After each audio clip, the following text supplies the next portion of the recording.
location where unknown forces strike the edge of ecology. My question is, where did the towers go? I asked that from the first day because there were towers there and then they went away. And my interest in this has been my interest my whole life, is engineering mechanics, which is like applied physics, studying the physical properties of materials as well as how they interact with other materials, which turned out to be pretty ideal for this. My bachelor's degree is in civil engineering, master's in engineering mechanics, which is like applied physics, and PhD in materials engineering science. Let's see. Question of the day. So we have these two towers here on the left, and then they went away. This zone is approximately what you see left. This is building 3. This is what remains of Tower 2, which was a pretty large building. And as a reminder of how much material went away, that's looking up at those buildings. Tremendous amount of material. You mean to tell me that just that bottom little corner is all that remains? You know, people survived in there too. They looked up at blue sky.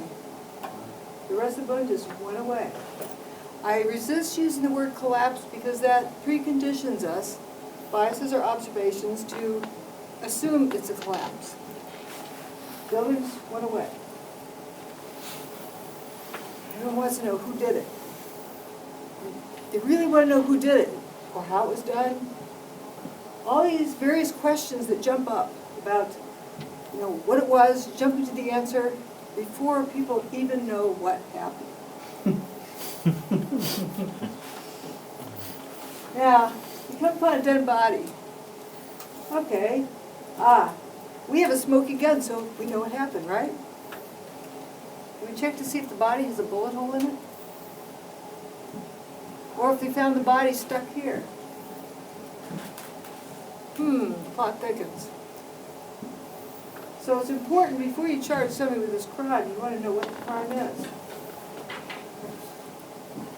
Now, in the U.S., the media just had a feeding frenzy over this gal, Casey Anthony.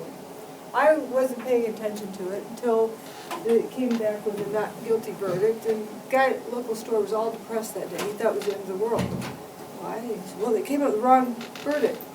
Wait a minute, you're here in Clemson. This is, you know, trial was in Florida. You're not in the jury. How do you know the jury came up with the wrong answer?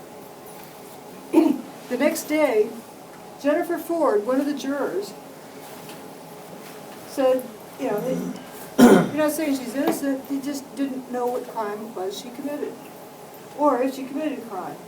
The prosecution failed to present evidence about how the child died. In case you aren't aware, this woman was charged with killing her child, but they never established how the child died. What was the crime? If you're going to convict somebody of a crime, you need to know what happened. That's why they came back with a not guilty verdict. So what happened is the biggest and most important issue of any forensic study. And only then can you determine how it happened. And only then can you determine who was involved, or why they did it. But tonight we're going to focus on what happened. Well, what you'll see here tonight is that the towers did not burn up, nor did they slam to the ground. They turned into dust in midair. How do we establish that? Well, first of all, does this really look like a collapse to you? It's frothing up like a water fountain. And this building is 41 stories tall. 110 stories was Tower 2. Most of it's kind of gone, it looks like. So where is that material? It hasn't hit the ground yet. Very puzzling. Is that building 7? This is the South Tower. Okay. The first tower that went away was a 110-story building. And just to gauge its size, this is a 41-story building. Oh, right, okay. This looks like, I call it the snowball picture. Below it, the building's still intact. Above it, where's the building? The mass of the building, does it account for the snowball? What's it doing in that shape? So, the buildings that slammed to the ground, there would be over 1 million tons of debris left on the ground. That didn't happen. If they slammed to the ground, Manhattan would have been flooded because of a fractured bathtub. We'll talk about the bathtub. The towers were built in the Hudson River with sort of a dike around it. And that didn't happen. You know, the subway tunnels crisscrossed in there, you would have flooded all of the whole works. The seismic recordings would have reflected two 500,000-ton buildings slamming to the ground and a 230,000-ton building slamming to the ground, and that didn't happen either. So we're going to begin with what happened, and then talk about the lack of debris. These are the three main issues. Lack of debris, bathtub not destroyed, and the seismic recordings were far too minimal. There's a whole bunch of other interesting anomalies. Here's what remained. This 41-story building is about 1/7 of the volume of towers 1 and 2. Do you see 7 times that material? Sure, it's going to come down and be a little more dense without the air in it, but think of pickup sticks. I don't know if you have that game here. A whole bunch of like pencils, neatly stacked in a box. You drop them randomly on the ground. They're all haphazard. There's a whole lot of gaping holes in it. It makes a bigger pile of debris. But it's not much. This was the front door of Tower 1. North wall and the south wall. Table is parked in front of the front door. 110 stories. Gone. Where to go? I don't see that much steel on the ground. See a little bit of steel over there on the right. And some aluminum cladding. These were steel structures with aluminum cladding, sort of decorative cladding on the outside. Sorry, when was those pictures taken? It may have been taken that afternoon or the next day. But it would have been taken a week later, for instance, when they'd removed a lot of the stuff. No, this was taken on that day. The date on the picture where they logged online was the following day. This was the following day. Stephanopoulos is down in Lower Manhattan today, George. I don't know if you heard a little earlier me raise this question, which was actually raised by ABC's Jackie Judd as we look at these areas down below. And the video of where the towers used to stand and where is all the rubble gone. And have you been able to, is there any way you can answer that question? I'm sorry, Peter, I didn't get the question. Okay, I apologize. Jackie Judd and several other people keep asking us, when you look at where the towers used to stand, there is surprisingly so little rubble. Where did all the rubble go? It's a very good question, Peter, and I have asked some people who've been doing some of the rescue and recovery work this morning. If you look behind me, you can see the very remains, the skeletal remains of the World Trade Center. And one volunteer, Robert Gerlinski, explained to me the reason there's so little rubble is that all of it simply fell down into the ground and was pulverized, evaporated. These people are struggling to explain what they see. They don't see enough debris. This was just a little more than 24 hours after the demise of the towers. There's another comment. I was astonished at the degree to which solid materials were turned into pulverized dust as a consequence of that building collapse. I think it was striking. People were inhaling that dust. Here we have building 6. You'll see cylindrical cutouts down to ground level. Cylindrical hole in the street. Some other holes. Cylindrical holes in this building. Not much at all left of building 3, building 7. Tower 1, 2, but really interesting, from here on over, you have what remains of building 4. From here on over, very little remaining of building 4. It was like it was sliced off with a razor blade. And that sliced off part here, if we look at it straight that way, that's the view we'd see. And from across the street, if you had binoculars, you could probably see what was on somebody's desk. You know, it reminded me of what I saw as a child when our family drove through Topeka, Kansas, the morning after that horrendous tornado that just about destroyed the city. A large, the biggest, I think, devastation of a tornado in U.S. history at that time, or close to it. And I saw what I thought was an apartment building, it may have been a dorm, sliced. Half it gone, half it still there, untouched. The bedspread was still intact, bed was made, magazines on the bedspread, books on the dresser, clothes hanging in the closet, undisturbed. I don't think somebody walked out on the unsupported floor to make the bed. Just, building was sliced off, and it looked a lot like that. Kind of looks like the Pentagon too, the sliced off look. And the Murrah building, yeah, Oklahoma City. Well, we're going to resist the temptation to say, that means it's, we're, in the U.S. especially, people have grown up with flashcards, if this, then that. But instead, resist that temptation, just try to take in the evidence, because something extraordinary happened that day. Just notice what happened. Don't feel the need to make any conclusions. Just have this weird sliced off building. From the ground, that was that sliced edge. There's that little stub of a corner that we made. When they cleaned up the corner, there's that edge, just sliced. The remains of Tower 2 up there. And with this is an elevation map. This is a pretty significant diagram. This is basically what was left. And I've drawn in as a ghost kind of outline as to what should have been there, what had been there. Something quite interesting is that people survived that little hump down there, that little pimple. The rest of the building just gone. People survived in that, I think.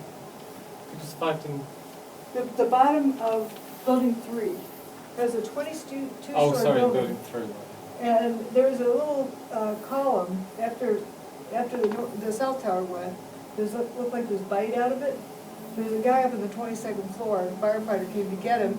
Firefighter turned around and said, "Wait, that hallway he just came through, not there anymore. Gone."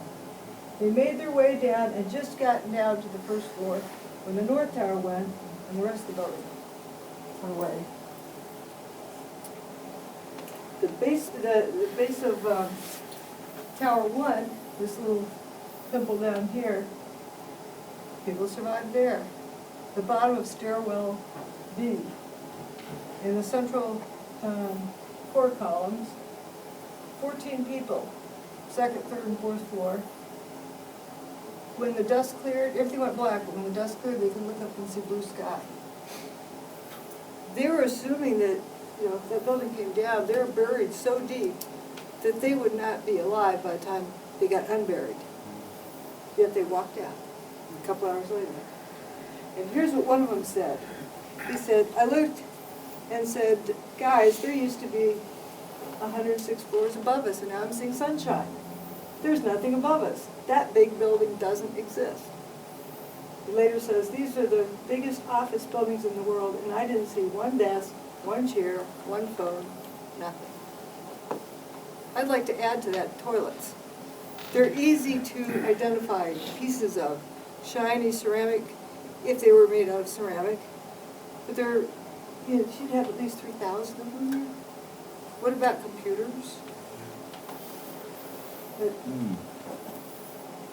And that hole in building 6.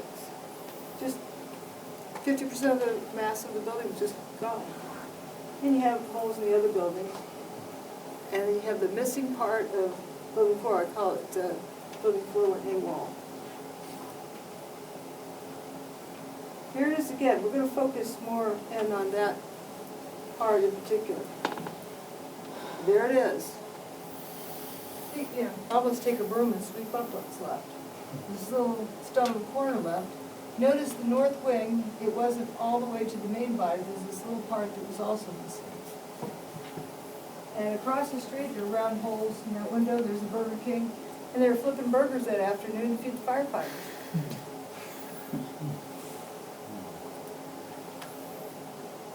But again, here's the elevation map. And we're gonna look at right below this ground. First floor below that was a mall. And I happen to find a picture in there where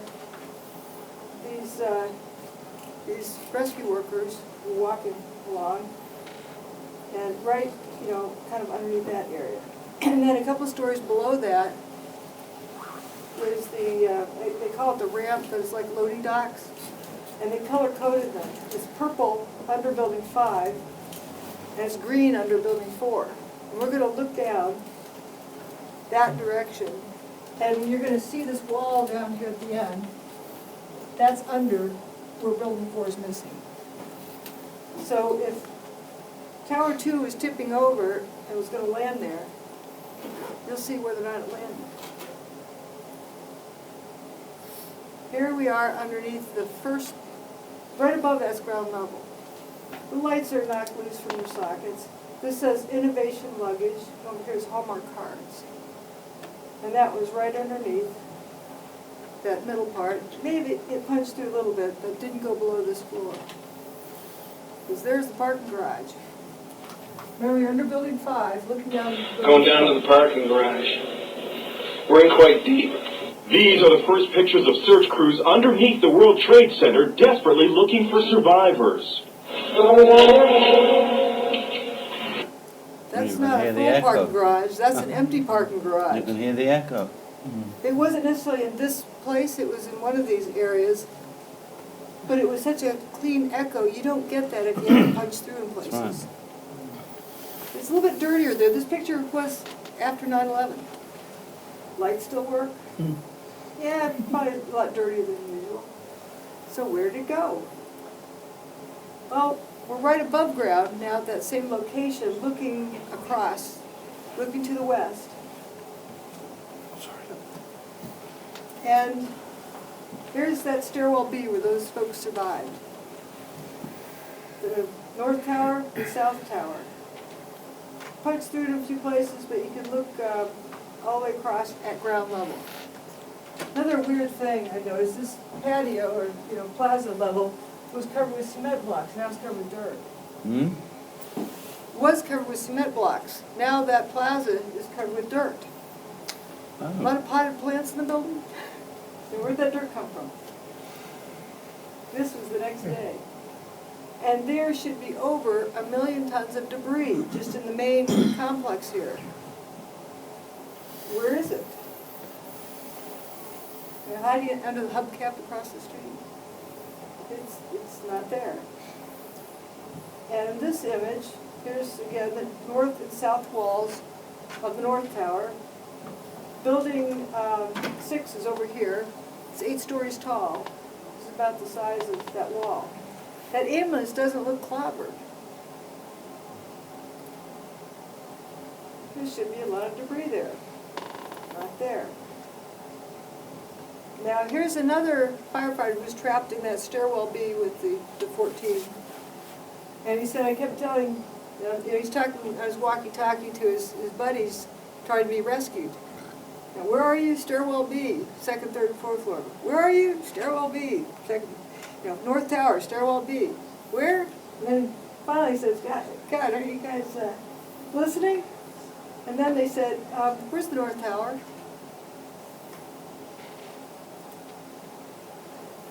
If you were on the outside and you heard some voice calling from beyond, wouldn't you wonder where they were? Where's the North Tower?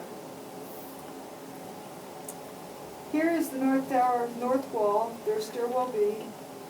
Building 6 had this big hole in it, an 8-story building. So that's about the outer walls of the lower 8 stories for Tower 1. Where are the other 102 stories? Just the outer wall, much less the other thing. And Building 7 that had been over here, it was 47 stories tall, but would you believe when it quote, dropped or whatever, and it went away, it didn't even spill completely across the street. Perfect example of controlled demolition. Was there enough debris for building 7? Nope. No. Look at the sidewalk here, still bare. Also, if you had that much material going to the ground, whether it was bombs or whatever it was, if you had, bombs, because they go boom, they're going faster than the speed of sound, that shooting across the street, this building should look like it was a machine gun. No pockmarks on it, no scars. Yeah, not even the sidewalk got covered. Excuse me, what's that dome? Good point, thanks for pointing that out. That's the World Financial Center, which was built later and across the street from Tower 1. Do you see any damage on it? Right across the street from a 110-story building, I think that was like 44 stories tall. World Financial Center, WFC, too. You don't see any, steel pieces here? Another view of this. There's the remains of Building 7. Here's Building 1, right at ground level. And here's where the bathtub wall was, right adjacent to Tower 1. If that thing had crashed down on the bathtub wall, what would have damaged it? Pretty severely. So now we're going to look at the bathtub. The towers were built in the Hudson River on bedrock that was 70 feet below the water table. If those towers had damaged that bathtub wall, that's the red, it's kind of think of it as a dike, the Hudson River would have poured into the subway tunnels and flooded Manhattan. Didn't happen. Here it is being built. You see the basement is way deep down there. Here's the Hudson River up at this level. This is West Street on the West Side Highway. And this is where they later filled in and put the WFC buildings. But that's 70 feet down below the water table.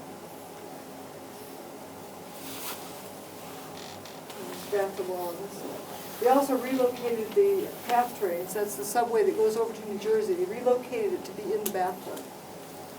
So here we have a diagram of it. The bathtub wall, some call it the slurry wall. The old shoreline was along here. It gets deeper as you go out. This, the old Hudson Terminal was built in 1909, or opened in 1909. Modern technology, robust. Well, they relocated, put it over here, but the tunnels are that old. There was a lot of water poured on the remains of the towers, and they had water at the bottom, and they kind of were worried, but once they pumped the water out, it remained dry. It didn't have a leak. Where did that water come from then that was in there? That was in there? Yeah. All the fire hoses, rainwater, because you've opened the thing And up. the plumbing, I would think. No, it was... No, the plumbing in the towers. There must have been God knows how much water in the pipes in the Did you towers, see the mustn't water? there? Hmm? Also, there was a hurricane that passed over. But anyway, here we have the Hudson River. Yeah, you see how deep it is down there. They relocated the subways to go around and stay within the bathtub. There they are again. That's the old shoreline. So you can see they're built offshore. Yet after 9/11, once they cleaned it out, voila, put in the bathtub. This is where the footprint of Tower 1 was. Here's where Building 6 had been, where the big hole was in the building. And these are the new World Financial Center buildings that were built after the towers were built. But this is the original bathtub wall. There's where Building 6 was. Anybody down there? Seismic impact. The plot thickens. If you drop a bowling ball off the roof, or billiard ball, that's time, that's distance. So you can see with time, it makes less time for the amount of distance it travels downward because it's accelerating from gravity. It would take that one ball over 9 seconds to hit the bottom. Now let's overestimate the damage. Let's say 9 out of every 10 floors was destroyed. So you have 1 out of every 10 floors are going to have an impact. So you get lots of acceleration going. There isn't enough energy to pulverize each floor and knock the next floor loose, but we'll pretend there was. Just look at the timing. You know, and if you're crushing more stuff in between, it would slow it down because things don't break up instantly. So let's say that has to fall over 2.5 seconds before it can trigger the next one. And that has to fall, you know, a bunch of time before it can trigger the next one, and so forth. You end up with like 31 seconds. And it would take far longer than that if you consider the time it would take to bust up the material. And that's saying that 9 out of every 10 floors is empty. We're just looking at timing. Now, I use billiard balls as a time example because there's at billiard balls that separates us from the horror scene. You can think about physics then. And the reason why I started from a dead stop to fall, because as we saw, each one was split, turns to dust. The material's not there anymore, it's not riding the pile down. This is just getting an approximate idea of timing.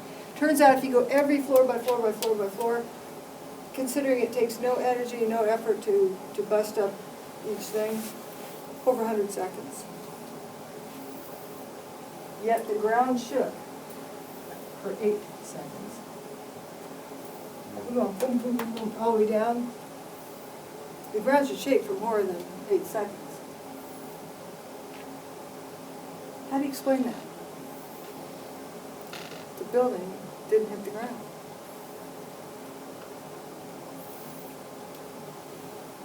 The seismic recording reflected 2 500,000-ton buildings slamming to the ground, and then we have building 7 that's like 230,000 tons. That's even worse. It essentially made no seismic signal, no seismic event. Michael Ober, one of the first responders, made this statement: "I don't remember the sound of the building hitting the ground. Someone told me it registered on the Richter scale. I don't know how true that is. Because if the building was hitting the ground that hard, how do I not remember the sound of it?" And when my book came out, a fellow who worked in the towers bought my book. And he wrote to me because he was just so appreciative. It was exactly his, he agreed with what he had observed. He realized he wasn't going to get anything done that day and headed to the ferry terminal because that's how he commuted to work, over the south end. And he's waiting, he walked past the South Tower and went past there. Then as they're waiting, some guy came running up and said, "South Tower just collapsed." And the other fellows waiting with him decided, that guy's crazy. He's insane, that's just so stupid. Because if the tower is collapsed, you feel it, you hear it. Plus, when he walked past it, the fires were essentially out. It did not make sense to him. He really thought the guy was giving him a line. Then the ferry left. Once they got out in the Hudson, it was far enough away you could see behind the buildings and saw there was a tower missing. That part of the tower doesn't make or part of the building doesn't make a fun difference. You got paper and dust, not much else. And it covered southern Manhattan. Also covered the water, I'm sure. Now, it's another interesting thing about the seismic signal. You have basically 3 kinds of seismic signals. The primary wave, or the P wave, secondary wave, S wave, and the surface waves. These 2 travel through the ground. The surface wave travels along the surface, kind of a rolling motion. This is an earthquake that was in Manhattan earlier that year, in January. So we know that the bedrock that they're on transmits a seismic signal. Notice the high frequency signal, very high frequency. Notice where the P wave arrives, then the S wave arrives. That gap is how folks calculate the distance away the earthquake was, the leg in those 2. So that was also 2.4 on the Richter scale. Tower 1 was a 2.3, which is similar. Yet with North Tower, you don't have that high frequency signal. It looks like it's over-filtered. That's because it's only the surface wave. There's no P wave arriving. or S wave. I think of it as a snout that kind of leads up to the main signal. No S wave or P wave. It did not travel through the ground. Only surface waves.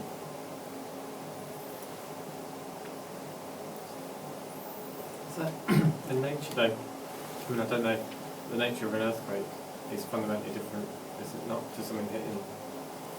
Yeah. We'll get to compare. Thanks. When Tower 2 went, well, this begins recording right after that. Then Tower 1 went, that was a 2.3 on the Richter scale. All after that you had various quarry blasts. You had an earthquake at Fox Island, so it's down here. But this red line here, that event 5, that's building 7, or its demise. There's essentially no seismic event associated with it. Let's look at a controlled demolition. This one in particular has a lot of data, so I like it. Notice the dust really doesn't rise above the highest point of the building. And at the end of the story, you have a bunch of material left over. Also, these little people down here, see how small they are? Just, very, very, very tiny little specks. A lot of material, and you can tell what it looks like. There's the S wave and P wave. Notice the high frequency signal. Another thing, remember how it's like 9.5 seconds for a free fall from the roof to the ground? For the King Dome, it's about 3.9. So say 9.2 for the tower, and for this it's 3.9. Or let's round up to 4 seconds. But that main part of the signal, just that main part, is 9 seconds. This is the King Dome, which was a lot shorter. And it has an S wave and a P wave. So is that the thing that you just showed us before? The building that Right, the King Dome with that where you see the dust didn't go up much above the highest point, and it had rubble left over. And this is building 7, or the signature of it. If there is one, use some imagination. Here's where the P wave arrived and S wave arrived by calculation, where it should have arrived. Nothing out of background noise. Only surface waves, and that's if you really strain and use some imagination that maybe you see something up here. The 6.4 is just to give you an idea of the time length. For building 7, 6.4 is about the free fall timing. So depending on if it's like the towers or like the King Dome, you should see something, smaller than that or double that. In that range, you don't see a seismic event. 47-story building. It should have been like, thousands and thousands of dump trucks crashing to the ground. So what do we have here? If you turn everything above, for Tower 1, if you turn everything above the 20th floor to dust, and you're only left with a 20-story building of that same footprint, and drop that to the ground, you get about the seismic signal that was recorded. If all those turn to dust. For Tower 2, everything but the bottom 16 stories, if you turn that to dust, that's the seismic signal you get. A 2.3 and a 2.1. For building 7, about 2.5 stories. And dustify the rest. Or turn the whole building into like cotton candy, just anyway, just leave the outside facade, which is likely what happened. It was turned to dust. So if you're pancaking this thing down, just, for a mental exercise, imagine you're pancaking this thing down. Or let's say if you have bombs in the building. Bombs in the building shoot stuff out faster than the speed of sound. And you should hit those adjacent buildings. Also, if you're pancaking down from natural causes, from top to the bottom, if you get the whole thing down in 8 seconds, or even 9.5 seconds, by the time you pass the first floor or so, you pass, the speed the wind has to get squirted out the windows is more than a Category 5 hurricane.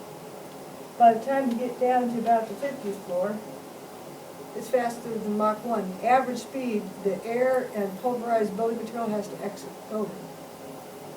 And if you look at the, by the time it gets to the ground, Mach 1.4 is the average speed, but the stuff in the middle, the air in the middle, has to go out at Mach 2.5 to exit. And as we saw with that ambulance picture, not much was left down there. The stuff had to have gotten shot out.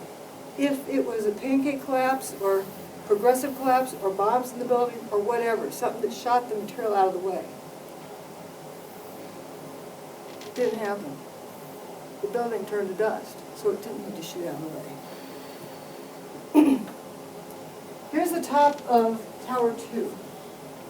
The tipping top, notice at the same point in each of the pictures, the building hasn't started going down yet. Just this tipping top is getting shorter and shorter. It actually looked like it tipped over and then tipped back a little bit. People remember seeing that? They thought it violated the laws of physics. Conservation of momentum, but it turns out it didn't. Because it was no longer a rigid body. The rigid body was no longer continuing to rotate because each of the little specks was now rotating. So the laws of conservation of momentum remain, but not as a rigid body, but as the little tiny specks. So this is another piece of evidence that the building turned to dust.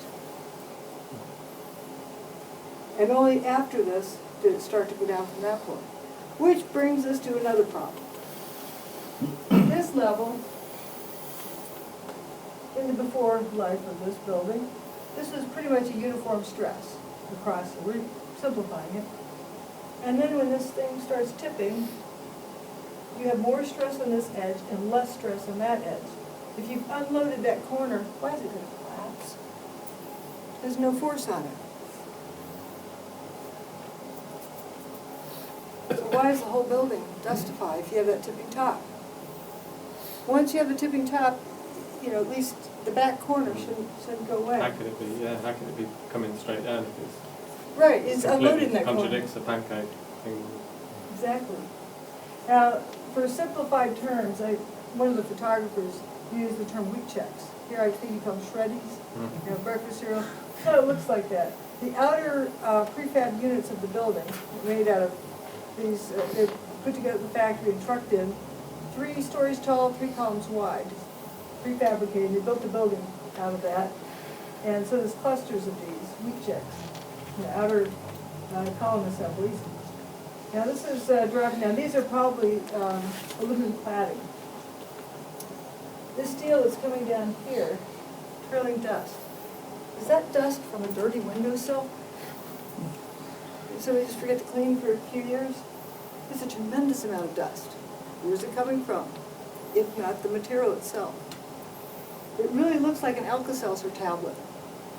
Think of an Alka-Seltzer tablet. I think you have them here. Yeah. They take them out of package dry, and they look fine, look like a rigid unit.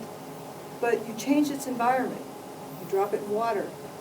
It starts effervescing and dissolves. How about if you change the environment of the steel and it effervesces and dissolves? What else would cause the steel to start dissolving as it comes down? Here's a slow motion video. We'll show a faster one after this. To just watch how this stuff comes down. And soon you'll see a piece appear somewhere that comes down this northwest corner. This is over the corner of by BC and West Street, for Bessie and the calling it BC. And you'll see this piece start to come down.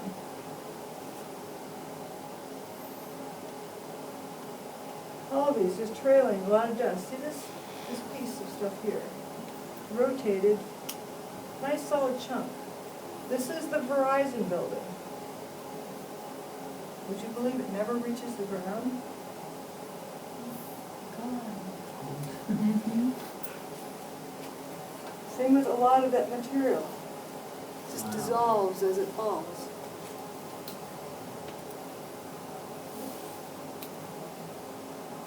I think this thing wants to be speeded up. try to get it this way. There you go. Now this is a faster real time image of it. And you'll be able to see that same piece. Yes, I thought so.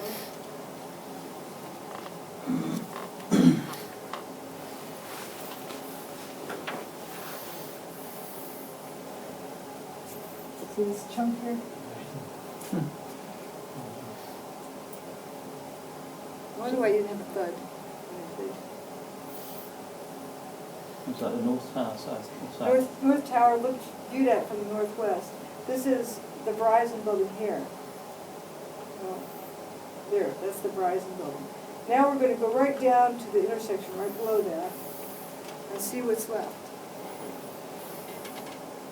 Right after this, folks were in their, of course, hiding places. They came out of their hiding places, walked out into that intersection. And here's the Verizon building. Paper and dust. There's, steel wheat checks further down the street, way down the street, but not right at that intersection. Sure, you have some aluminum cladding there, but that's about it. Where's the steel? You saw a tremendous amount of steel falling down there. Why is the paint there and what the steel? Good question. Good observation. Yeah, this is where the thing hangs up after this. We were at this intersection. There's a Verizon building. We were looking this way.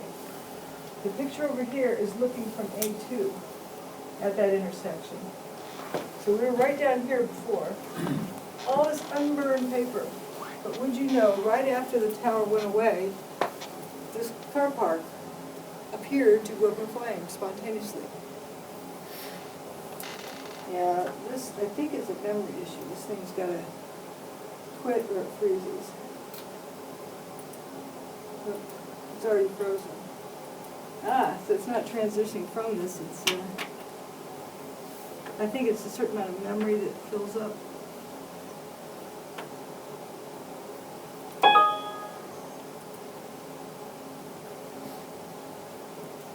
Oops.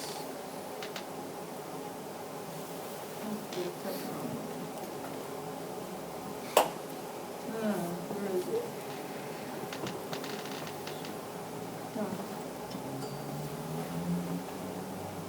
So I thought it canceled it.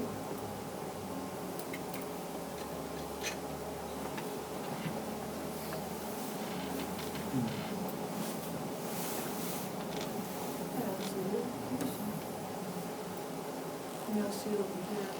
Okay. Check that one out.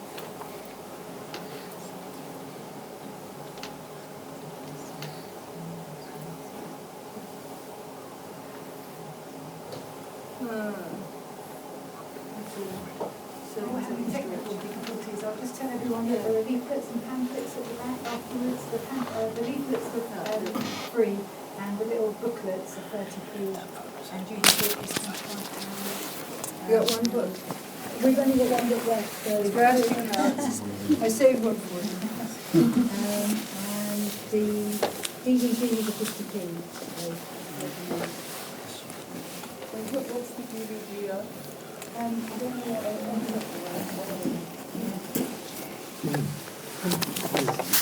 It's really hot in here. So fall asleep if I don't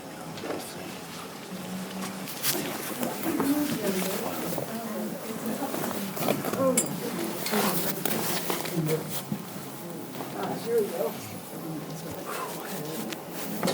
Now, notice how the building kind of peels away like a banana peeling and leaves these four columns standing. And then that's what happens to them. I'll back it up and run it one more time. Just notice it cleanly peels away. Now watch what happens to this piece over here. That's that remaining piece.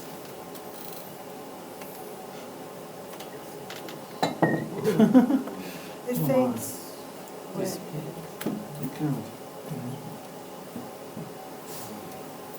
very good show. Here, watch this banana peel. So it isn't that debris and dust is settling on vertical column. by detractors like the dust settle ladder. It just peels away and exposes these columns. We'll get a closer look on this. And then they linger for just a moment and then faint.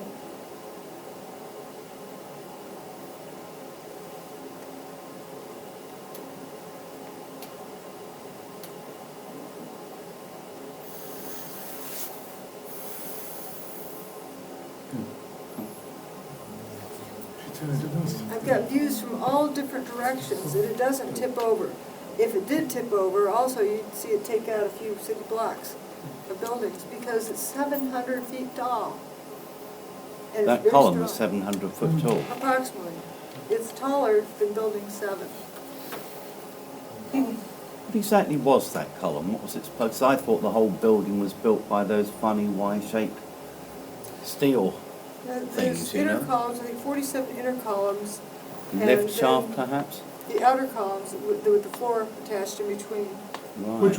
What was holding the main structure up? Was it the inner columns or the... Both. It's like a tree, you know, a tree has rings within rings, and that's where it gets its strength from. Yeah, yeah. Where it can bend.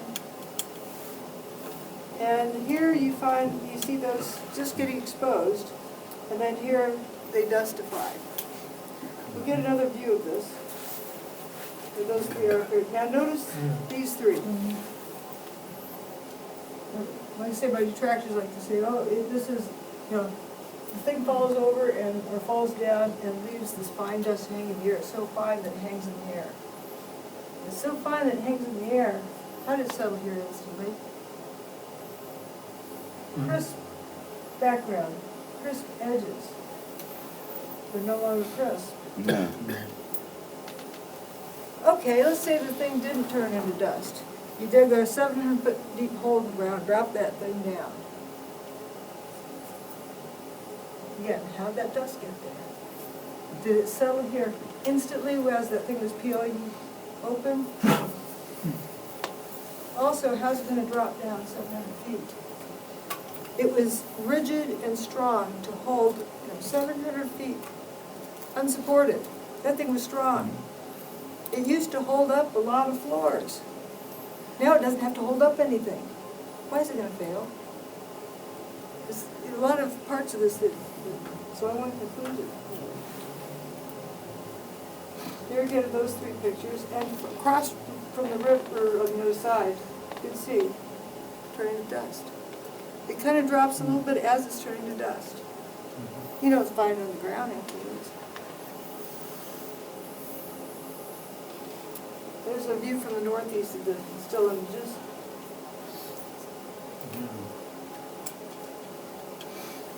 What I find puzzling is, as you say, it drops a little bit as it's turning to dust.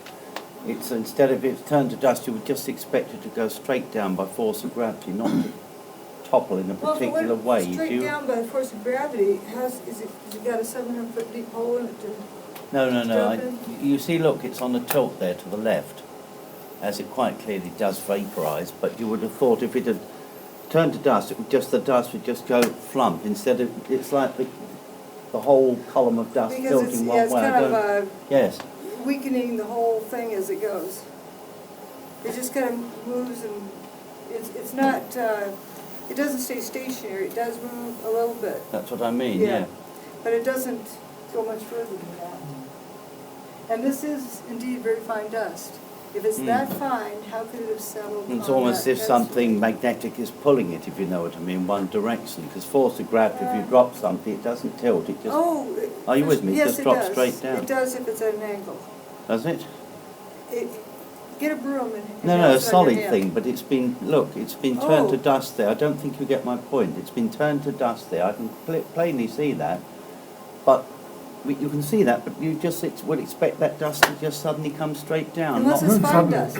It won't suddenly come straight down, but if it's fine enough, it'll get suspended in the air. There may be a wind tilt like that. There may have been wind that blew in a certain direction. Wind, yes, it could be a wind.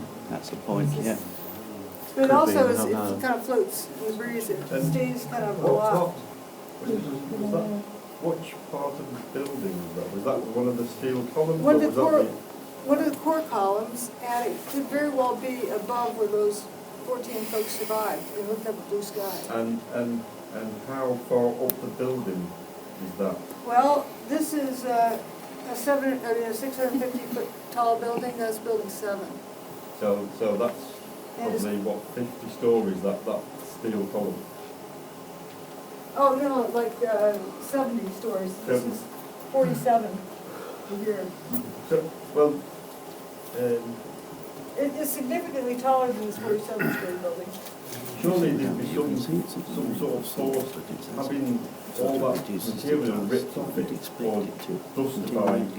Right, then it doesn't have to carry it anymore, it's free. Free to stand there, doesn't have to carry any load anymore. Yeah, it may have tilted a little if and then In any case, it dustified, right? I don't think there's any way out of that.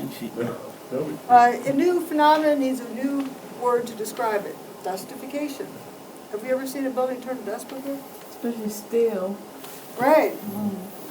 Without heat. Yeah. Lather, that's sort of another form of dustification, but it happens, this by my definition. I use words to keep from biasing my observations, words that are familiar but won't be confused. So this looks like somebody lathering up in the shower kind of, but you know that isn't what that is doing. Very thick, so that pouring out of one side and one side only. Two word statistics. From ground to roof. And again, this over here is kind of a Alka-Seltzer effect.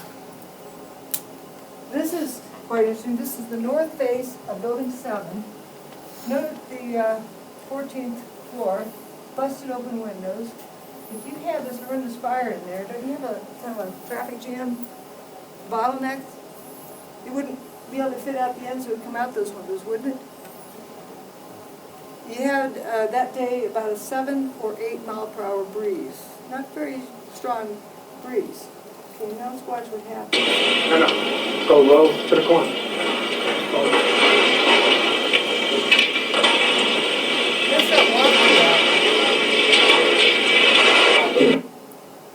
If it were smoke pushing out, it would come out those open windows. Also, how do you explain from ground to roof? Fires burn up something here and they burn up something there and the roof burn. They don't engulf the whole side of the building. I'll play that video again. No. Go low to the corner.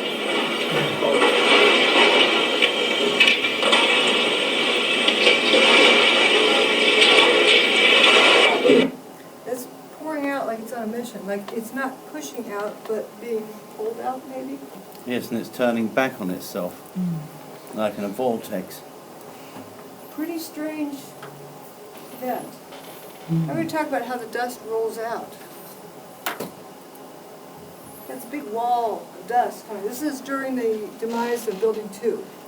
Now just for a minute, imagine the building is encased in glass walls from ground to roof, and everything inside gets ground up and pulverized and dustified, and then you pull off those sides and just let the dust whoosh out.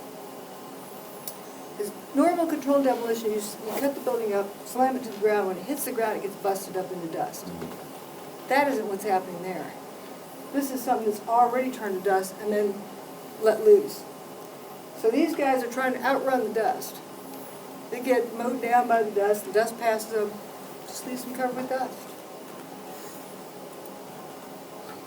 The dust wasn't hot. This is interesting how the contrast. And this guy, see where his tie was. The dust covered people, didn't burn them. You didn't see stacks of burned bodies.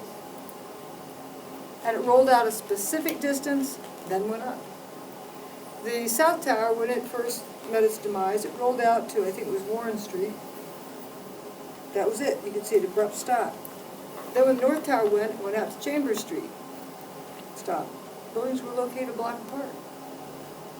What was so interesting about this, and thank goodness, Bob and Bree took a video of what they saw. Now, how do you explain how this dust goes up? You get rocks, you can throw them, and they go a particular distance, quite far, compared to a handful of flour or dust. That stops pretty abruptly because you've got a lot more surface area for mass. And it gets drained. Now, how about if those rocks, mid-flight, become dust, become powder, and they're breaking down at the same rate? Perhaps they go a certain distance and then go up. So we're going to look at a video from out their window. There are a couple of snapshots. It never quite touches the window. It's amazing. It rolls out and it rises like yeast bread without quite hitting the window.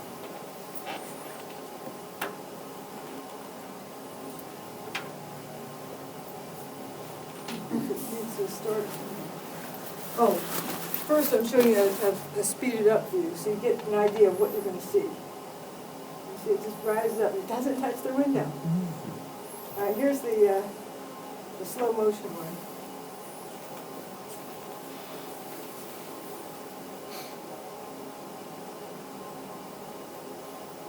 Also, oh my God!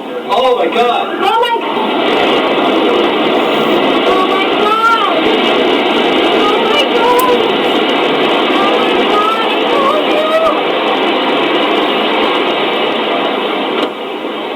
Oh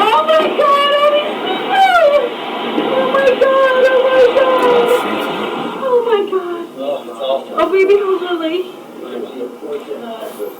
Oh my God. Come on, let's go to the other room. Yeah. Is this dangerous?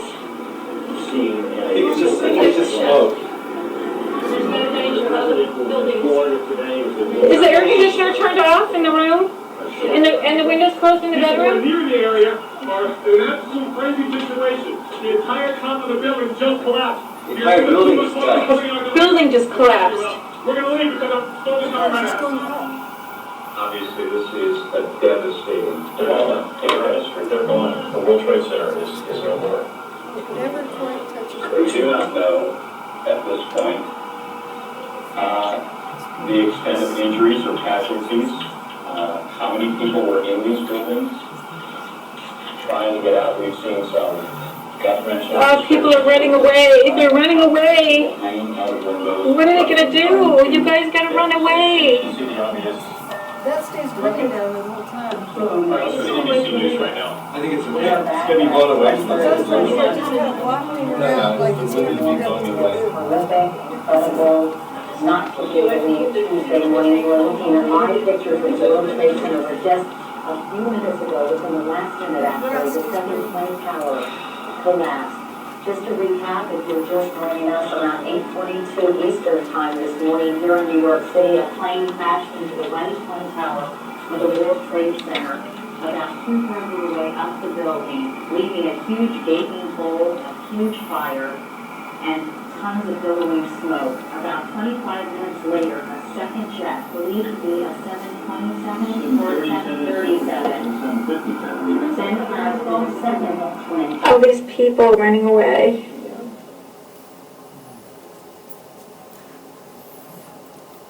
Pretty amazing how it went up without, you'd say something rolled out and then, bounced off the wall maybe.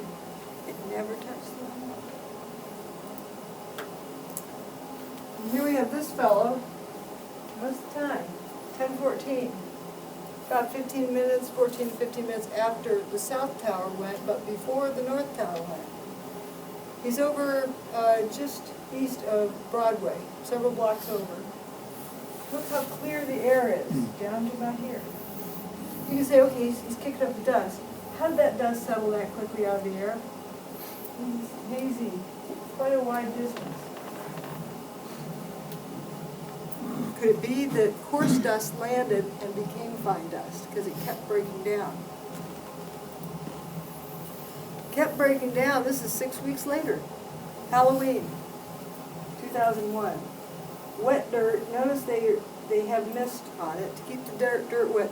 Dirt, where did that dirt come from? They're trucking dirt in, dumping it on it, keeping it wet. But you have these fumes coming out of the ground. It's not smoke. Also, it's not hot because the hydraulics wouldn't keep working there. Hydraulics have a maximum operating temperature of about 82 degrees centigrade or 180 Fahrenheit for permanent damage. That stuff is going up. This is shortly after 9/11. And I noticed that there's dark stuff going westward. Here it is. Like there's two processes. Maybe this is a regular fire. I don't know. Just interesting. It's going two ways. This is going up, up and up. And it gets up to a certain altitude and then it kind of wafts away and dissipates. Almost like a funnel cloud. It's on a mission. It's going somewhere. If a building collapses, like controlled demolition, the dust kind of, like the Seattle Kingdom, they said, oh, it filled the air in downtown for almost 20 minutes. It took only 20 minutes to settle the dust out, it didn't go up. So what the heck is that? And we have the famous toasted cars. Pretty weird. This one was found over on FDR Drive. Not sure how it got there, but you know, it's kind of weird. It's got this nice tire, good tire, not an exploded gas tank, and the window trim kind of flopped over. Now we're going to look at this other car. Look at the two sides of it. This is abrupt boundary. Inside, back seat and front seat, completely toasted. What I mean by toasted is it's toast, it's history. You can't fix it, get rid of it, get a new one. Can't be repaired. I resist saying burnt because we don't know if it's conventional fire or what it is, but it's got this abrupt line.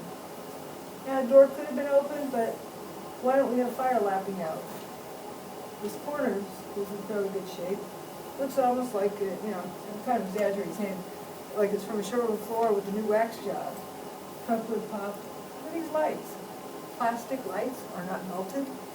How do you have such a horrendous fire in here, in the back seat and the front seat, without it lapping out the window, without it melting the lights? And on the other side of the car, again, nice tire, no exploded gas tank, trunk lid popped open, almost like the material that holds latches is one of the first things to get destroyed. But this is the most bizarre thing. This is a blow-up of that box. Fire doesn't, have black, white, abrupt, totally burnt, not burnt at all. Fire doesn't do that. It's not black, white. It has shades of gray in between, a transition zone. This is not a transition zone. It's just totally toasted, a nanometer over. It appears not really to be toasted at all. It's not conventional fire that does that. Almost looks like somebody masked something off in the darkroom. But, that brings something else to mind. Interference can do this. Where one signal or the other by itself doesn't do it, but it's only where they interfere.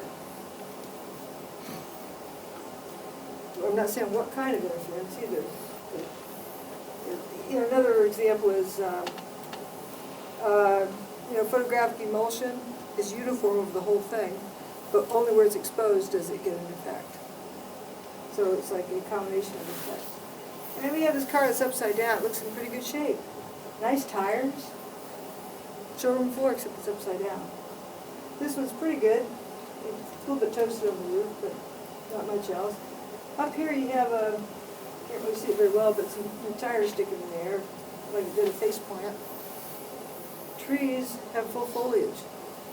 So what turned the cars upside down? Not really a wind. And here it's not really like a huge wind went through.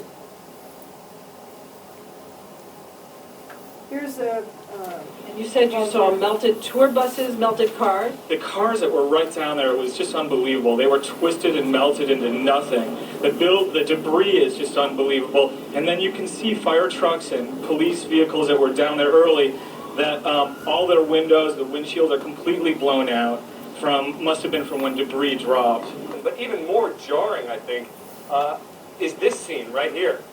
Look at these two cars placed on top of one another. I think when you think about the impact that these planes must have had, it's hard to visualize it because everything melted. But here, at least you have some remnants. You have literally an engine that is melded together with other parts of the car.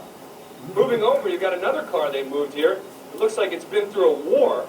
You can see the papers, all the burned out papers from the building. You see the soot and the dirt, and it just shows you how devastating this blast was. Look across the street there. You've got a Con Ed truck that, you know, some of the Con Ed people now looking at, examining, trying to figure out which truck that actually was. But that truck, too, in terrible shape. So while many of the items, the steel, This poor reporter. He's trying to do his job. He's trying to explain the unexplainable. So how far away were the cars that we're looking at from the ground zero? I'll show you where they were in place, where I know they were, you know, toasted, the spot they were. These, who knows how they got there? Yes. He refers to cars being put there. Yeah, the ones wherever he was here. Right. So does that mean that somebody maybe moved them there? This is what it sounded like what he said when they were moved here, whatever moved there means. I don't know why they wouldn't do Yeah, that. just know what he said. You can't, that's not very good scene preservation when you're moving vehicles. Well, yeah, they had, I guess, some reason for it. Yeah, this one. All right, here's where I have, you know, established there are cars that they're toasted. A toasted car lot. And then we see where the towers were. And then we have, you know, West Broadway. That goes right past Building 7. For about 4 blocks past there, about every car was toasted. Pretty bizarre. Then we have, okay, there's the toasted car park. And down by FDR Drive. I don't know if some of the cars were toasted there, but I know that all of them were not towed there. That we have eyewitnesses that saw cars in the South Street Seaport spontaneously combust. You know, like normal people trying to make sense of this. The poor guy was trying to figure out why this car went in spontaneous combustion clear down there. And he decided that a fireball must have gotten loose from the towers and rolled down there and caught the car. What would you think? What about the roads in between? Because there must have been parked cars. I don't know. I don't know. I don't have photos of those. I haven't, you know, established what's going on there. But these were, you know, ones where there were toasted cars there, and there were witnesses to the cars going in the spontaneous combustion there, as well as up and down this entire street, and the car park. We have photos of them actually, you know, toasting there. Then we have this EMT driving over from Brooklyn, who's going across the Manhattan Bridge, and said you could feel the heat from the bridge. It was so hot down there, ground zero, you could feel the heat from the bridge. What does that sound like to you? Kind of strange. Because paper wasn't burning down here. How can there be thermal heat up here? I mean, you know, if you stuck a thermometer in it, there's something else that she is sensing. Like some kind of energy field. That's 3/4 of a mile away. So we're going to focus on this West Broadway. I sometimes call it the swamp, and you'll see why. Patrick Conley, during one of the towers being toasted, came around this corner and got in the side of Building 7 on West Broadway. And he went down into the bomb shelter and saw, wait a minute, that's not a good place to be. The bomb shelter was like kind of getting self-destroyed. So he came back out, I think he's probably the one left the door open there, and started up West Broadway. He said it was pitch black, you couldn't see your hand in front of your face. In other words, the dust had gone up and blocked out 100% of the sunlight. But thank goodness these cars went in spontaneous combustion. Now I can see where I was going. He came out the door there at A, went up to intersection C there, and then went over to here. If you're going to say that debris from the towers, flaming debris fell on the cars, how come it didn't fall on the tops of these buildings? Why did it fall just into that canyon? And why did it only get the cars toasted? Not the paper, not the trees, not the signs, not the buildings. Again, here's the toasted car park. There's West Broadway. Clean up to there. Just about every car was toasted along that route. And also they're toasted down here. It's kind of interesting on this kind of line. Oops. There's the bus. See, there's building 7. It's in pretty good shape at that point. So we know it's not too late in the day. Because remember later on we saw all that stuff pouring out of the side of it. We have unburned paper, it's what I call the swamp. Where are the flame marks on that bus? I'm just wondering, I don't see it, it looks kind of melted or something. Now this car over here, look how rusty it is. This is pretty early in the day for all that rust to be there. The fire went out pretty quick as well, because there's no smoke coming from it. Right, it's gone, and you know, water's all over the place to make this mess here. And we notice the door handles are missing. They're the first door. Engine missing.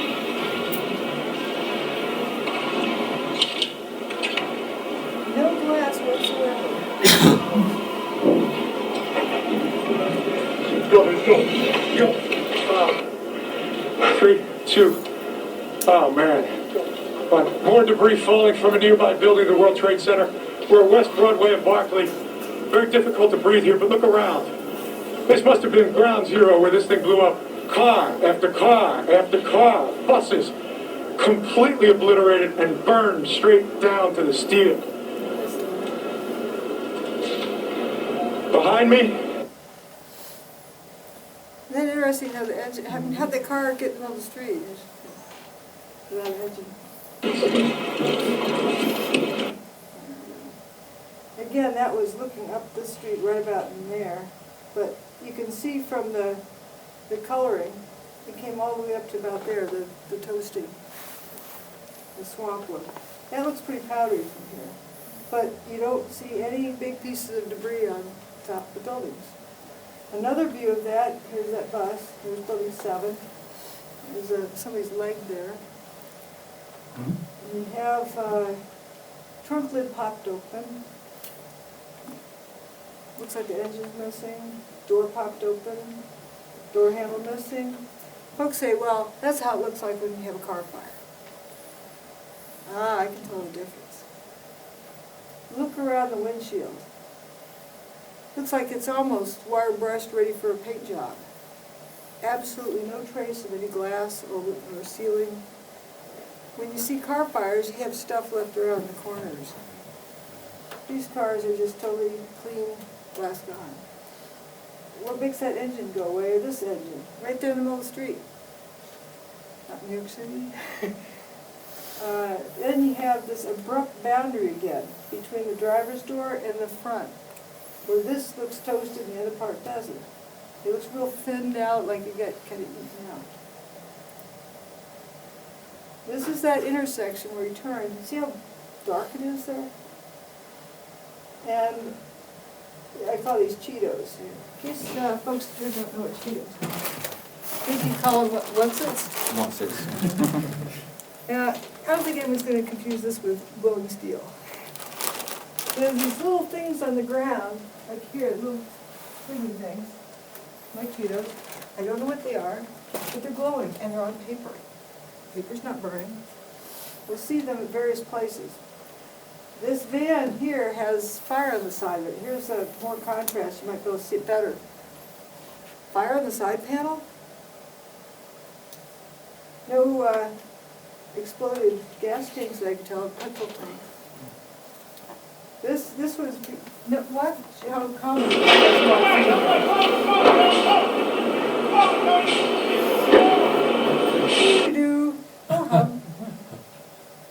They're not worried about gas tanks exploding?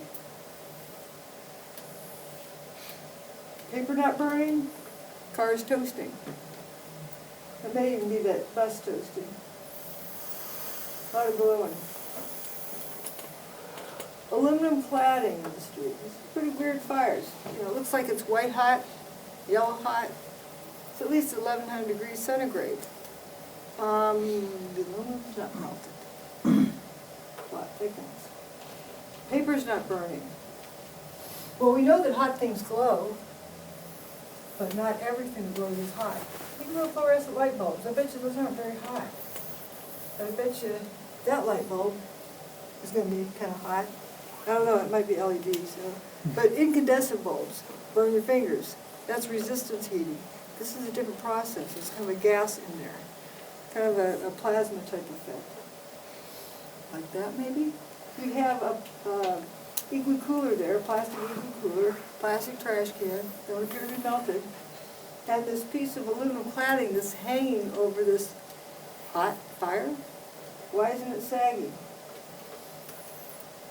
And it even looks like this piece of aluminum cladding here, close-up look, it looks like it might even be glowing on the end. Wait, aluminum glowing? Yes, aluminum glows. The same temperature steel glows, which is like above 1100 degrees, 1000 degrees, 1100 degrees, 1200 degrees, somewhere between, yellow glow to white glow. But aluminum melts at 660 centigrade. Aluminum alloy at a lower temperature. So aluminum does glow, but it should be a puddle if it's glowing because it's hot. This aluminum is not a puddle. Again, we have some of these Cheetos over here. Paper not burned, but that looks pretty hot. If it's hot, that doesn't make sense. So it cannot be hot. Hot things do glow, but not everything that glows is hot. Yes, that's glowing. But with unburned paper, and the aluminum isn't wilted over it. Also on the pile, think of the psychological effect of that term. What about the debris field, or lack of debris field? Here's an oxygen hose draped across that field. Would you drape an oxygen hose over there if it was hot? And would you stand at the other end of it? Kaboom. So here are these guys cutting something. So this is not steam from being hot. You wouldn't, unless you're a total idiot, you wouldn't, have an oxygen hose. Actually, I don't even think it would keep from exploding if it was on hot. Everyone's seen this picture and say, that's proof that it's hot. No, that's the color on this satellite image. The image was taken, I think, by NASA, and then was given to USGS, who did something else, and then was given to Jet Propulsion Lab, who did something else, handed from place to place, and somebody interpreted something that they claimed was, at this point, that color means that it's 819 Fahrenheit. Well, let's see if that makes sense. That's right in front of Building 3, where a water main broke on the afternoon of 9/11. This was taken a few days later. Here's Building 3, and you can see by the stuff here that that's the same place, that this guy's wading in almost knee-deep water. Water boils at 212 Fahrenheit, so at 819 Fahrenheit, he should be more cooked than a boiled chicken. That can't be hot. So I'm not saying that this is fabricated. What I'm saying is that that does not represent temperature, thermal type temperature. It could represent something else. But just because this shows it's red hot there, there's a picture I have of some guys standing in a puddle of water at the bottom of that hole. So point B, yeah, that's not 819 degrees. Again, looking up the swamp, looking the other direction, unburned paper, missing its engine, missing its back end, bushy trees, full foliage. Buildings aren't toasted. Look at the traffic light. That's not, it didn't droop over from too much heat. It's potted in the ground. Start noticing this pattern. Everything's grounded except for the cars. The cars insulated by rubber tires up off the ground. Just noticing, things that are in common. But they're the only things that got toasted. The people didn't get toasted along that street. Folks who walk past the cars that go to spontaneous combustion as they passed them. There's a gal whose coat caught on fire. Then now she used a human flashlight so she could see where she was going. Somebody else's shoelaces went into spontaneous combustion. But nobody reported being burned significantly at that time. Here's an example of spontaneous combustion. This is some of those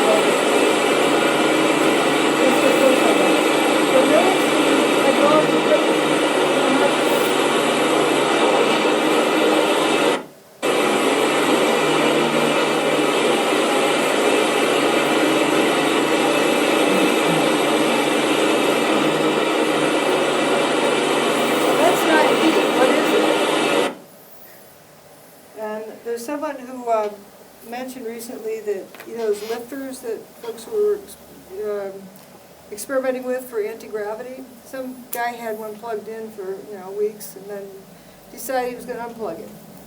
After that, all sorts of fires broke out in the area where the thing was. It looked like fires, just, you know, fireballs appeared and disappeared. Now, some may remember this The clip. women go in and out of Ground Zero up to 10 times a night, often until 2 in the morning, delivering whatever it is rescue workers need to do their jobs, like the ones working in the hotspots. Steel-toed boots is one of the biggest things. Steel-toed boots? Steel-toed boots. Out still on the rubble, it's still, I believe, 1,100 degrees. The guys' boots just melt within a few hours, and they're burning their feet. How many people remember that story? So what did you say? The guy's boots melt within hours. And it's still 1,100 degrees And out they're there. burning their feet. No reports of burned feet. Well, she said that. What? She just said that, and that they're Right, but burning there's their no feet. reports on the record of it. She's just assuming that, you know, there's no evidence of burned feet, no reports of burned feet. That it seems logical there should be, but, you know, there's no reports of it. But I know when my steel oven melts, the turkey inside is more than well done. Yeah, you know, the 9/11 truther movement would use this clip to say, see, that's proof of, you know, molten metal. Boots coming apart, maybe. She's trying to explain the evidence. The boots apparently are coming apart. If these guys are walking on something as hot as a grill, they're cooked. But there's this interesting guy, Bobby Newman, the supposed last man out. His buddies had got out and dove under a fire truck, and he got out and he said that he made it just by the skin of his teeth. You could tell because his shoes were blown clean off. His shoes were missing. Kind of weird. Judy Wood, what do you make of the, you know, the classic footage that they use of the firemen sitting around the table all discussing the molten? What do you think? Do you think that was set up, or do you think no, it's an interpretation of something. Like these girls, these are not lying. This is not a setup. I think they're trying to come up with, just like the Peter Jennings thing with George Stephanopoulos, they're trying to come up with some kind of an answer to explain the unexplainable. And they don't know materials engineering. They're just doing the best they can. And humans, I think all of us, you keep asking questions until we get answers. Sometimes it doesn't matter if the answer's right, you just get an answer and move on. Especially in a situation like this. You just, why is this? Okay, you know, it's 1,100 degrees out there, fine, they move on. They don't stop and say, is that reasonable for it to be 1,100 degrees? Some people don't think in terms of, gee, if my grill is that temperature, my chicken's already burned. Judy, are these like rubber boots, like Wellington boots, these firemen wearing? They said steel-toed boots. Steel? Oh. That's what she said, the steel So was the melting. steel was melting? Yeah. Oh, wow. Yeah, it makes me think the steel's coming apart, because if it's hot enough to melt the steel, the feet wouldn't be on them anymore. Yeah. You'd be amputated. How long after was this? Oh, then, several weeks. Several weeks. Yeah, I don't think it was like months later, but it could have been up to 2 months. I don't know, any time in there. Still, that's quite unusual, even if a building was controllably demolition for the material to be. It's not going to cause. Yeah, exactly. Now, this next one is quite interesting. And somebody else who was given an answer and assumed that was the story, Rudy Giuliani. Check this one out.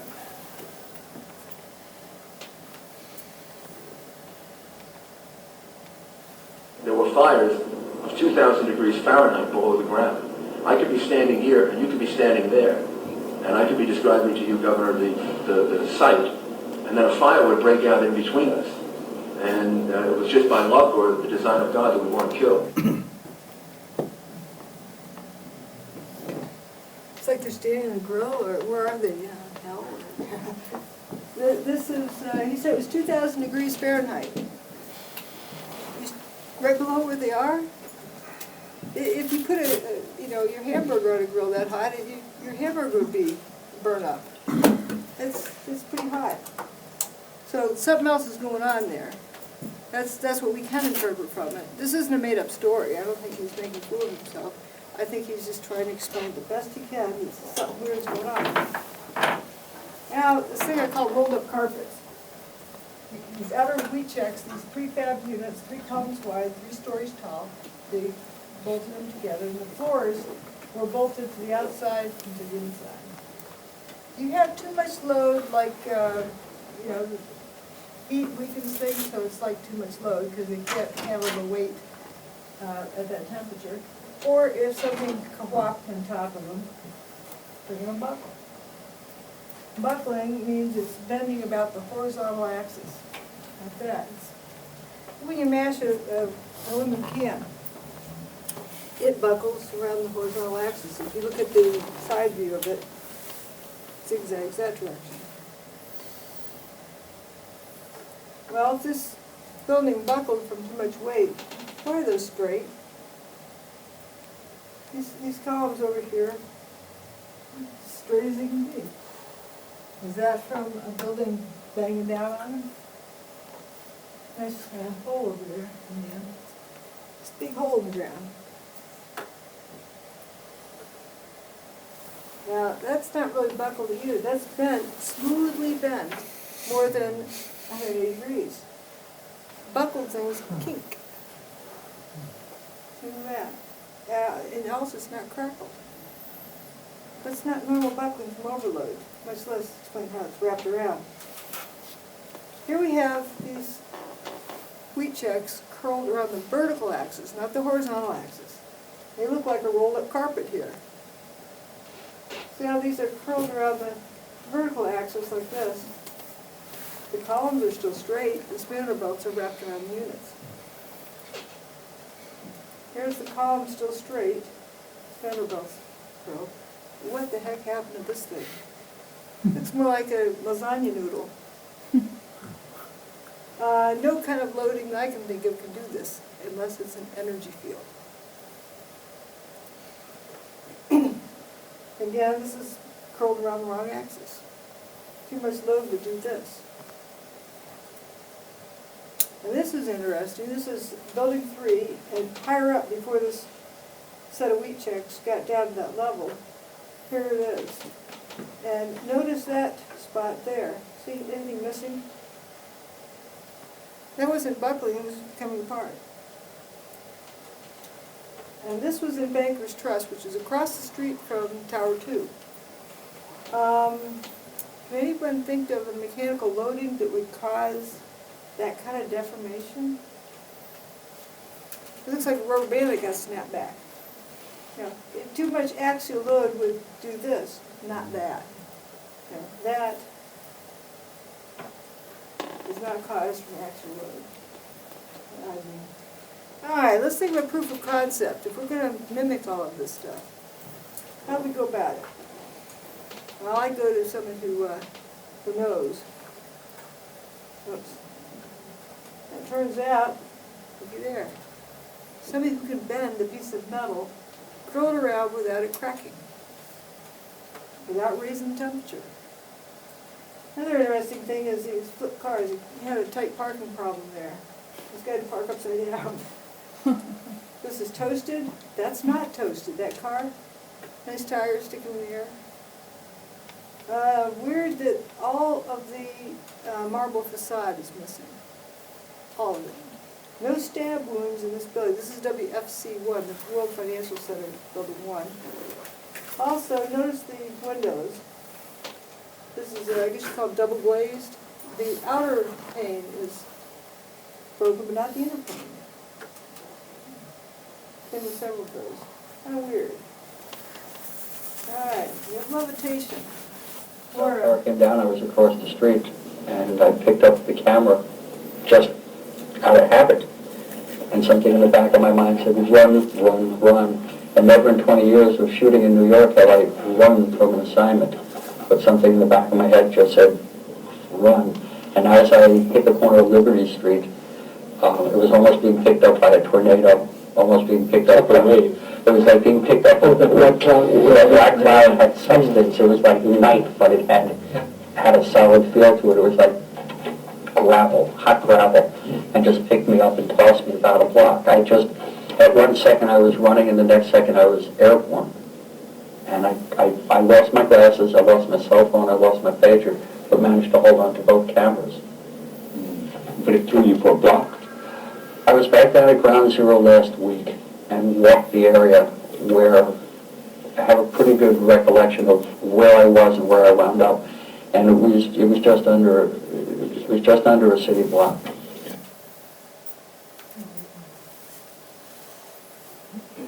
There was this blast of warm air. It wasn't hot. It was warm. And it picked me up and threw me up against the wall of the building that was physically picked up off the ground. I remember an explosion. At that point, I got knocked out. I don't remember anything. Then I got up, and I looked out the window because the windows exploded, and the street below caved in.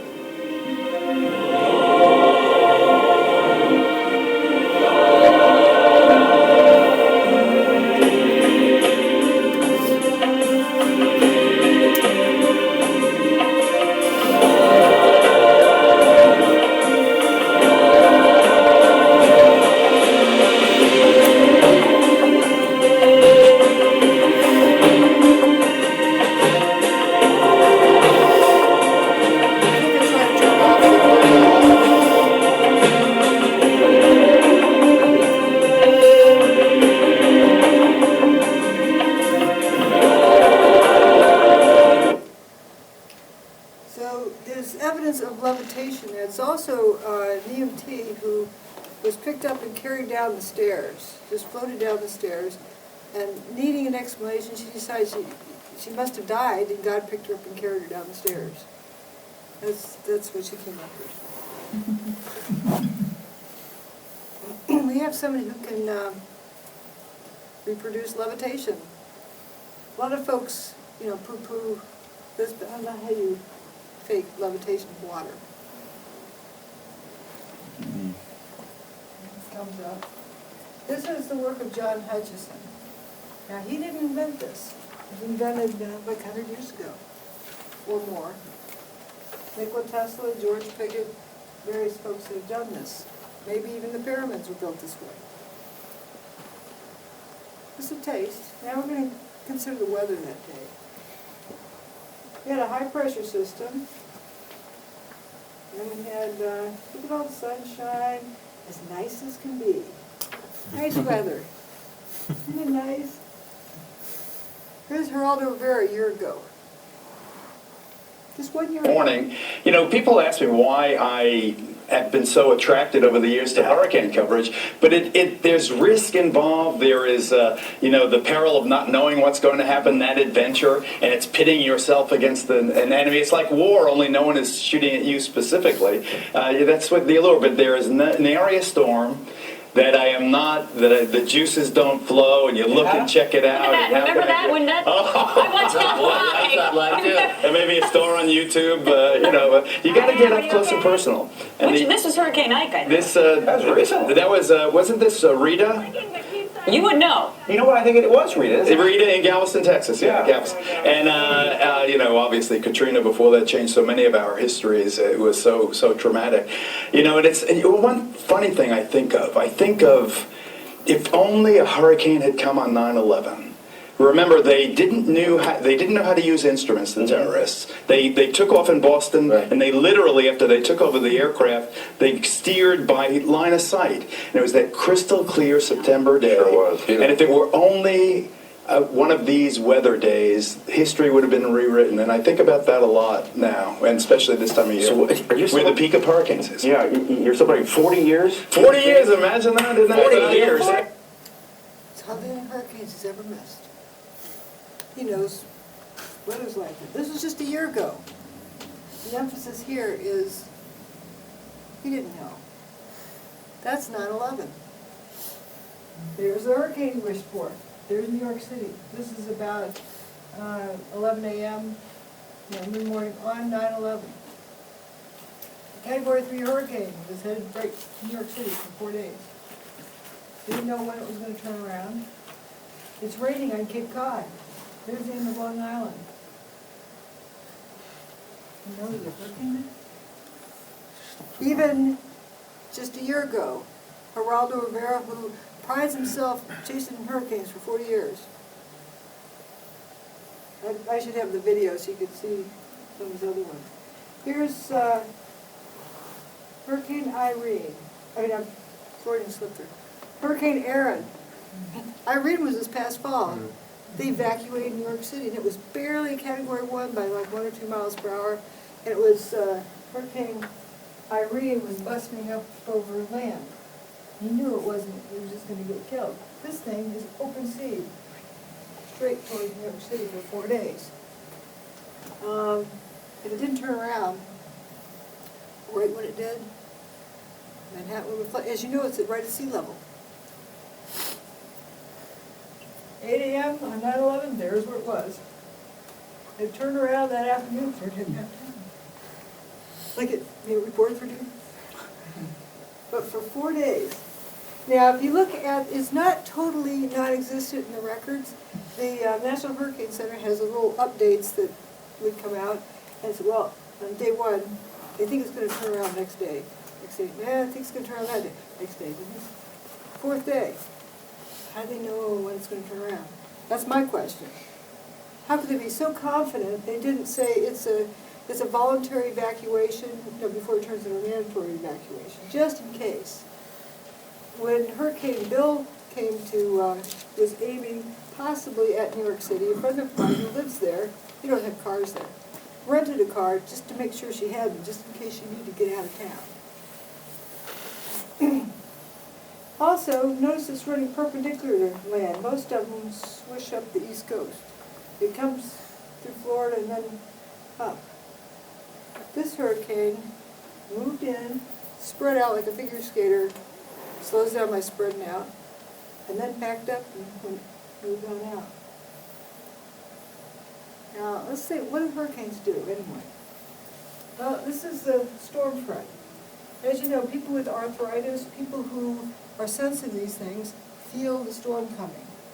They feel the field effects of the storm. Birds know when to run for cover, when to go hide. Matter of fact, you can kind of tell where a hurricane is going to go based on where the birds have evacuated. Here you have sparking between the clouds and the ground. It's kind of a potential difference. There's a static field there. You think when you drag your feet across the rug in the wintertime, you reach out to the door handle and you see a spark. It's a static field. There's some kind of static field there. Would you know that hurricane was close enough to New York City to have a static field there? And we know because the 3 major airports surrounding Manhattan all reported thunder on 9/11. JFK Airport, LaGuardia Airport, and Newark Airport. I'm not saying what that means, I'm just saying that's the evidence. Also, here's what was on the morning weather. 10 to 15 minutes before the North Tower got its hole. Regular fall day, nice and sunny. I added those red arrows to point out the thunder all around the perimeter of the country. But here's what was missing. Now, somebody I know who's a weatherman said, gee, how much effort does it take to put an icon on there? It's just one click of the mouse, just stick the icon on the map. Why isn't it there? It's not unreported, but way underreported, as evidenced by Geraldo Rivera not knowing. Let's consider the Earth's magnetic field. We're just looking at what was going on that day. And the several days leading up to it. Yeah, pretty well behaved, and then, then things go haywire. The vertical lines are when each of the events of 9/11 occurred. Now, when the sun kicks up a storm, you can get something like that. But the space weather was uneventful during this time. The satellite magnetometer, which measures the magnetic field, didn't register anything really extraordinary. This is Earth-based. This is in Alaska. 6 different stations. Looking at it more closely, here's when the North Tower got its hole. Goes down. And then right when the North Tower gets its hole, it starts back up. When the South Tower gets its hole, it goes horizontally. It starts to go down when the south tower goes poof, and when the north tower goes poof, it really drops off the cliff there. Haywire all afternoon until W7. Just coincidence, right? What was so interesting about when the North Tower got its hole, you know, the 9/11 Commission reported that the plane crashed at a particular time. This report showed a different time, and the Mount Doherty seismic reading showed another time. I can tell you which one's right. Well, based on the magnetometer information. So what would have caused the magnetosphere to go haywire? Variety of things. Don't know. There's a variety of things. Is when the sun kicks, do know there's a lot of evidence out there that when there's a coronal mass ejection and it hits the Earth, it's kind of a magnetic surge through the Earth. Yes, I've heard That of if that. there's out in the Atlantic, there's a low pressure system down there, it's more likely to turn into a hurricane. So there is kind of a relationship There's a between link. them. And it's interesting that path that Hurricane Aaron took is right along, you know, towards magnetic north. Coincidence. Now here's that's the magnetic information. On the top we have information recorded at JFK Airport.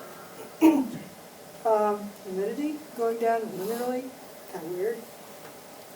So what was happening? We had this high pressure system moving from west to east, and you can see the pressure starting to go up, and then it starts down. Right when the hurricane gets there, they met.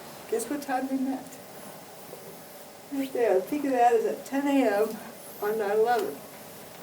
Yeah, the precise time isn't so significant as we have two counter-rotating systems.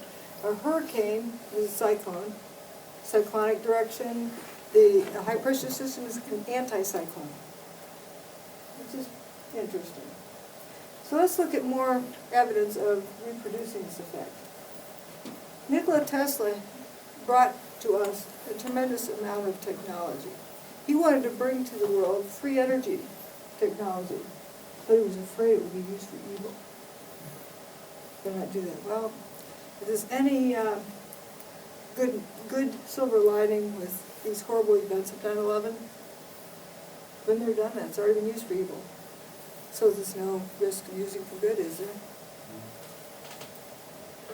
Here's some of the things that are in common with both the Hutchison effect or Tesla technology. I don't know exactly who to attribute all this to. The Canadian government claimed it as the Hutchison effect, John Hutchison. Now, I don't know how to go back in time to visit Tesla's lab. We can read about it in books, but that takes trust. I spent many of my growing years in Missouri, state of Missouri. You hear the motto, the show me state? I need to see it. I don't want to just believe what's in a book. And I don't know how to go back in time to visit these various folks. But John Hutchison lives in the here and now, and he can replicate the work of Nikola Tesla. He's not really a true scientist, but he enjoys fiddling with this stuff. Like, oh, look at this done. And it just has fun. He can reproduce it. You can go visit him and see it. Then we have George Piggott.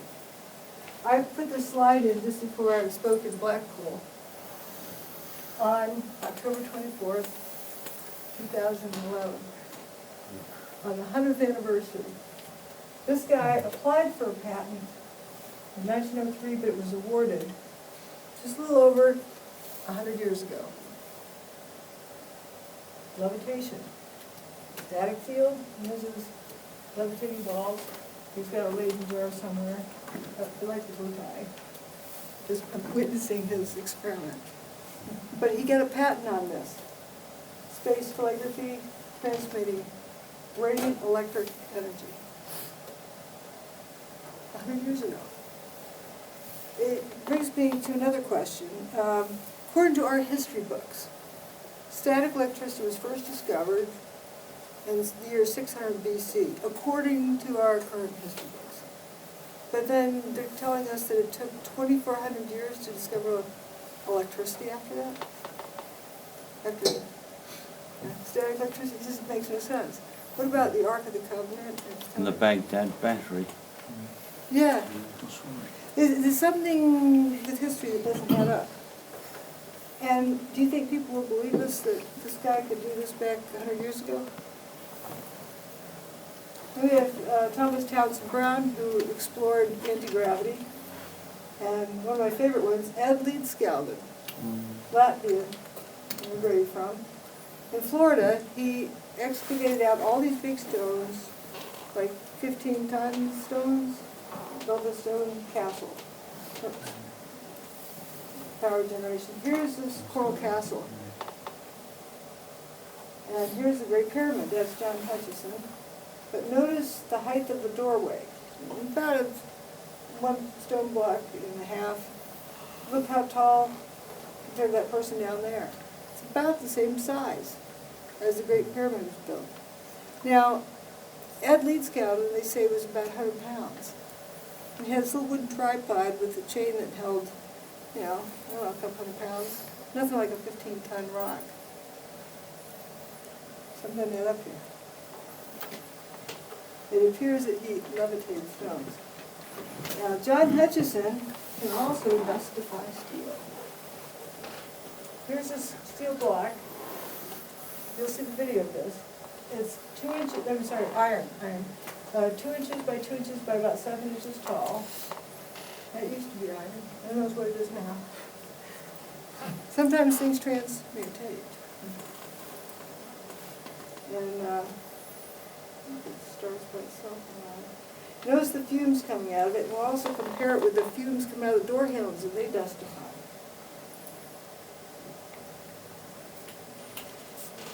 There's this door handle. The window's open, but not there.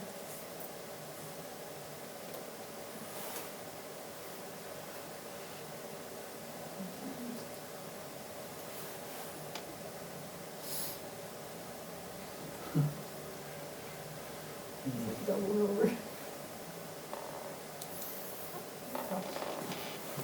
So this on the right, this is John Hutchison's. his experiment. Yeah. And what's he doing to that piece of steel? Putting it in a particular intersection of field effects.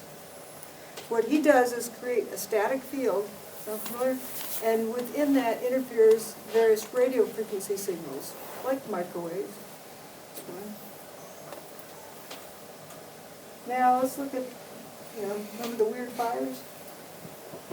Here's John Hutchison's boat. Remember the weird fires appeared right after the tower's demise. Watch when he turns his gizmo off, then the fires light up. You can see where it's going because you'll see the water bouncing up and down. Down. When he turns it off, it appears to be spontaneous combustion. That's a plastic boat. What's burning?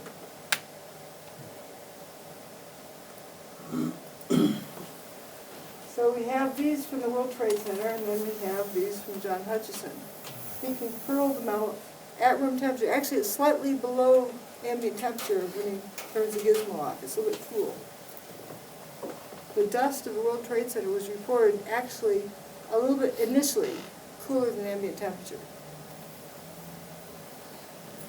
It started getting itchy. Did anybody... Yeah. Watch this steel rod. It's going to turn into jello.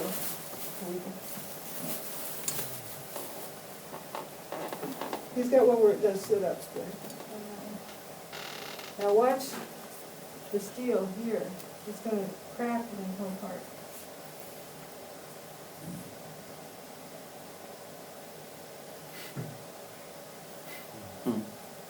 See, he just enjoys playing with this. Like, ooh, let's see what we can do today.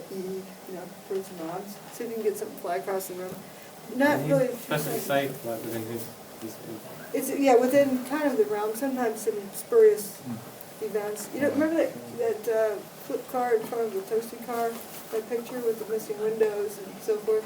First time I wrote to him, I sent him that picture and I said, "Your neighborhood ever get to look like this?" What's all these sheep? What?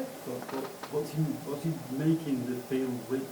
A static field. He used to use a Tesla coil And then he started using a pantograph generator because he thought it was a bit safer. Like things that you put your hands on, like a plasma. Yeah. It has the belt going in it. And then you have Right. The static field like that, right. It's not like a big, huge power thing. And he's lifted cannonballs, or steel balls like 70 pounds.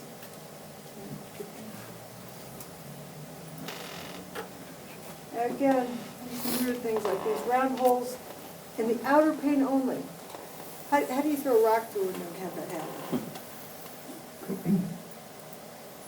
Somebody can reproduce that in their lab. And I've kind of hypothesized what might be going on. You turn this sideways, imagine dropping a rock into a pond. And it ripples out because it's physically pushing the water as it drops in. But imagine some kind of energy field that ripples outward in the glass that might cause it to break in a circular pattern. I was trying to figure out why is it circular. Now we have Hurricane Andrew, 2 before through the tree, plywood through the tree, and of course the famous straw through trees. This Russian scientist has a pretty good collection of straw through trees. John Hudson has this knife in aluminum.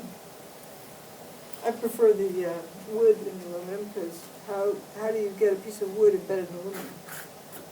I've never seen. The wood would burn up. What's the plywood? Plywood in the trees? All of these, except for that one, these are all from hurricanes.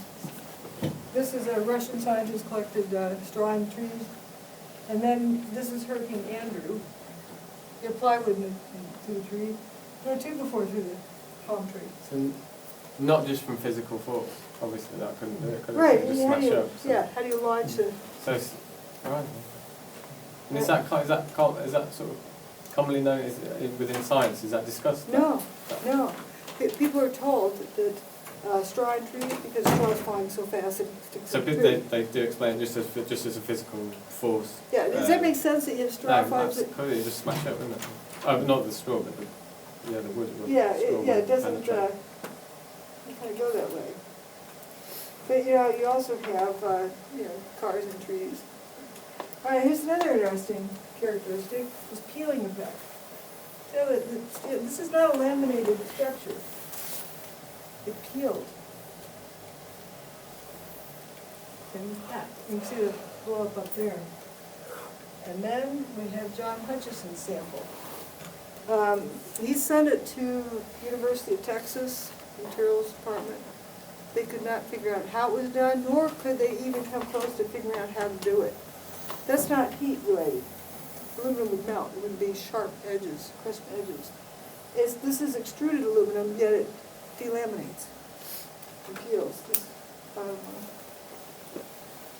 The only surviving file cabinet is there. And the other side is colored paper in it. Yes? Well, that's from World Trade Center. World Trade Center. Same with this. This is a stack of coins. Now, if this was melted, fused together from melting, from temperature, you have a stack of pennies. That's what it looks like. They have zinc with the copper outside. Zinc boils before copper melts. Why aren't these exploded? Zinc melts at pretty low temperature.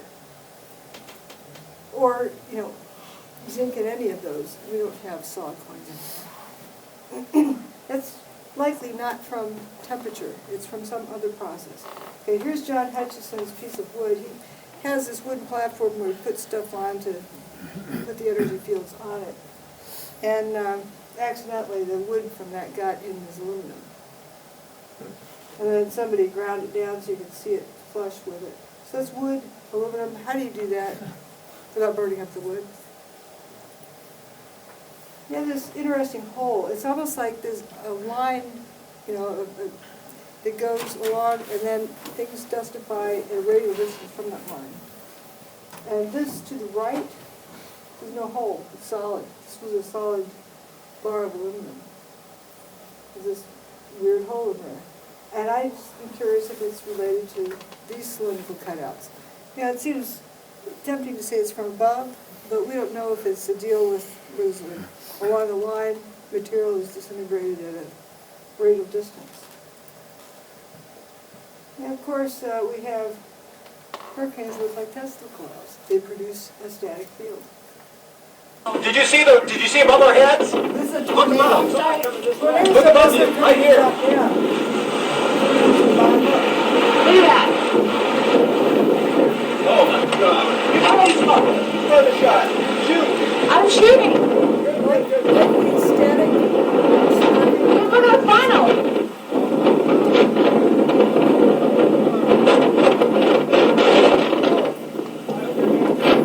Oh my God, look at the funnel. This is incredible. We're backing up. We are. Oh, I hope he backs up. He's going to be right in the middle of that. Oh my God, are you getting it? I'm getting it. I gotta get some shots. I gotta get some shots.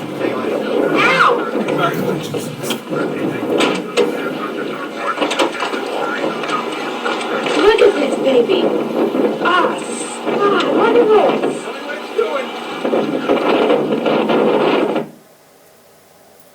There seems to be some kind of energy field that this came from. It came out of. It isn't like a toilet bowl swirl coming down from a cloud and sucking things up. Something else going on, like the spark of arcing across a static field. Reaching out for the door handle and having it spark across seems like some other kind of energy potential going across there. If you start thinking about it, where do tornadoes come from? Where does all that energy come from? It's like something combines just right and unleashes this horrendous energy. Judy, talking about the levitation and things like that, connected to this, like the Pigott machine.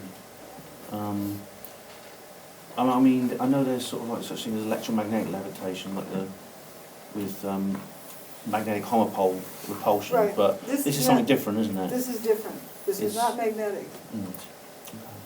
Something else. And after my book came out, some folks have written to me saying, this one particular guy, after football practice, his coach called everybody in, but he was out a little bit too far, and he ended up getting picked up by the tornado. And he said that proprioception was extremely precise and movement was amazingly easy.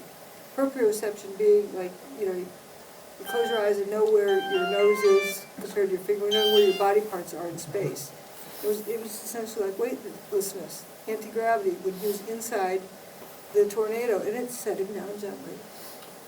And he said you could breathe just fine then. It wasn't like a vacuum cleaner sucking you up. I have Banker's Trust across the street from Tower 2.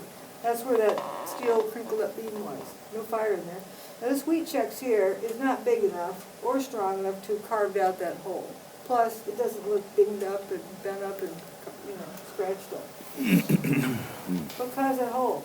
Here's where that thing was. Here, in the middle, in Banker's Trust. There's a close-up of it. We can see through holes. What was interesting is that they repaired this building. As soon as they finished repairing it, they began to dismantle it. After they ran some studies on their dust samples. So right in here, where they replaced the steel columns, as they started taking it down, it's about the level and about the area. This isn't rusted, but this is super duper rusted. But it's been above the ocean for 100 years. Steel doesn't rust like that. Okay. Okay, thanks.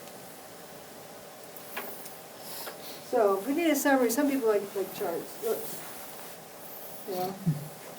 They have they want to get to a conclusion. What I'm saying is, here's the evidence. Low heat, unburned paper, seismic impact, bathtub, it's material specific, like door handles, door latches, toasted characteristics, dustification, directed energy. What I mean by that is energy that's directed and used as a weapon. Not ray beams from outer space or laser beams, but energy that's directed as opposed to kinetic energy, like jet fuel, building fires, bombs in the building, thermite. All forms of thermite, super duper thermite, spray on thermite, Thermite, Adam has a, you know what thermite is? Aluminum and iron, yeah, aluminum dust and iron dust, that's right. Okay, or mini nukes. Well, how are you gonna have a nuclear process without having lots of heat?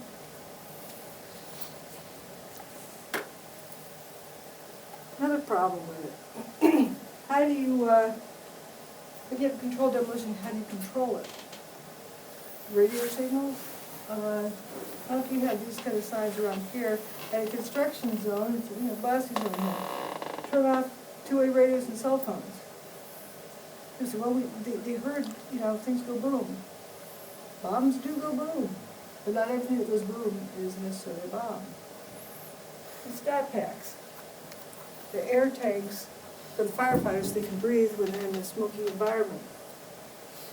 Quite a few firefighters talked about having seen Scott tanks exploding on the fire trucks at street level. Do you think they put bombs in the Scott packs? Yeah. This is a pressure vessel. If you weaken the walls of the pressure vessel, at some point it's going to explode because it can't hold that air pressure any longer. Now, in the top towers, every few floors, they have water tanks. They pump up water, you know, in intervals because the head is just far too great to pump it all the way to the top in one fell swoop. So what happens when you start dissolving those water tanks? At some point, they cut loose, and you have this big kind of whoosh, squirting water out. Now, what does thermite do? Well, thermite's used for welding rail track because it's hot, real hot. And there's something else that's missing.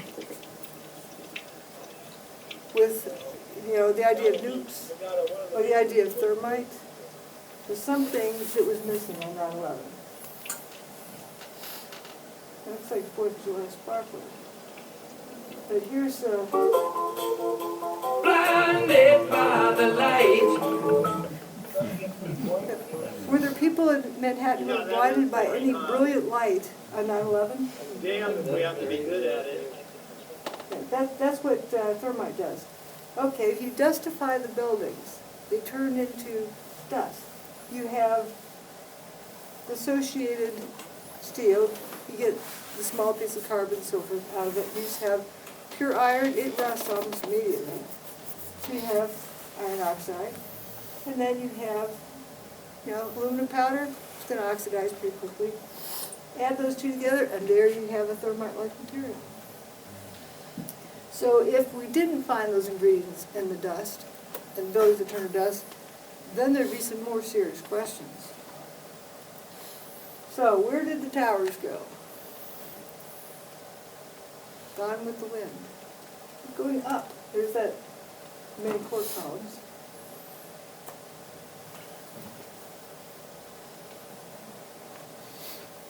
This is evidence. I'm not saying proof, I think evidence of it. But please explain where else the energy is. What I mean by free energy is energy that's not metered.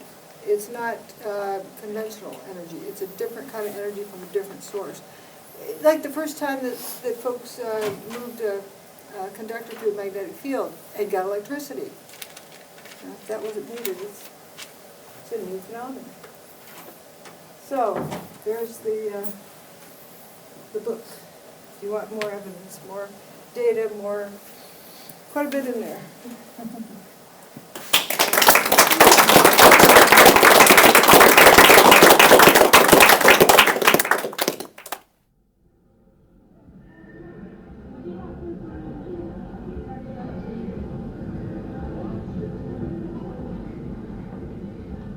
The information where unknown forces strike the edge of ecology.